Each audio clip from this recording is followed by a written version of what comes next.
Hundreds of thousands of women still die. اقوام متحدہ کے سیکریٹری جنرل بان کی مون. After all, if women's rights are not human rights, then the term human rights has no meaning. چلی کی سابق صدر physician doctor Michelle Bachelet. There's a lot going on through Green Star in Pakistan, using radio, using television shows. زیر بحث issue کی نزاکتوں اور اہمیت سے کچھ واقف اور کچھ ناواقف ہالی ووڈ کے جگمگاتے ستارے. اور یہی نہیں، پاکستان سمیت دنیا بھر کے 140 سے زائد ممالک کے تقریباً 3000 افراد شرکت کر رہے ہیں اس کانفرنس میں، جس کا نام ہے ویمن ڈیلیور 2010.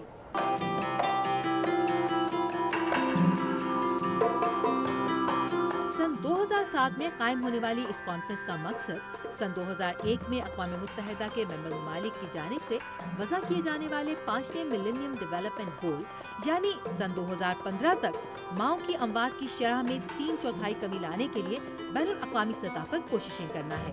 ایک اندازے کے مطابق دنیا میں ہر سال 3.5 لاکھ سے 5 لاکھ مائیں زچگی کے دوران قابل علاج پیچیدگیوں سے ہلاک ہو جاتی ہیں. ڈاکٹر جل شیفیلڈ ویمن ڈیلیور کانفرنس کی بانی اور صدر ہیں. خواتین کی فلاح کے لیے سرمایہ کاری کرنے سے ہی ہمارا مستقبل محفوظ ہو سکتا ہے. انٹرنیشنل کمیونٹی کے معین کردہ ملینیم گولز کا حصول خواتین اور ان کی صحت کے لیے مزید سرمایہ کاری کیے بغیر ممکن نہ ہوگا.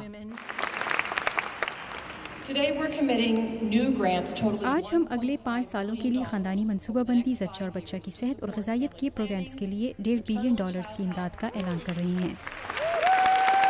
مائیکروسافٹ کے بانی بل گیٹس کی اہلیہ میلنڈا گیٹس کی فلاحی تنظیم پاکستان سمیت دنیا کے کئی علاقوں میں پولیو اور ملیریا جیسے صحت کے مسائل پر پہلے ہی کام کر رہی ہے.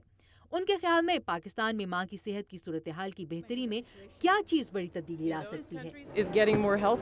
ترقی کی جانب گامزن ان دوسرے ممالک کی مانند جنہیں اس میں کامیابی ہوئی ہے، پاکستان میں بھی دیہی علاقوں میں ہیلتھ کیئر ورکرز کی تعداد میں اضافہ اور ان کے کام کے لیے ایک صاف اور محفوظ ماحول مہیا کرنے سے فرق پڑ سکتا ہے.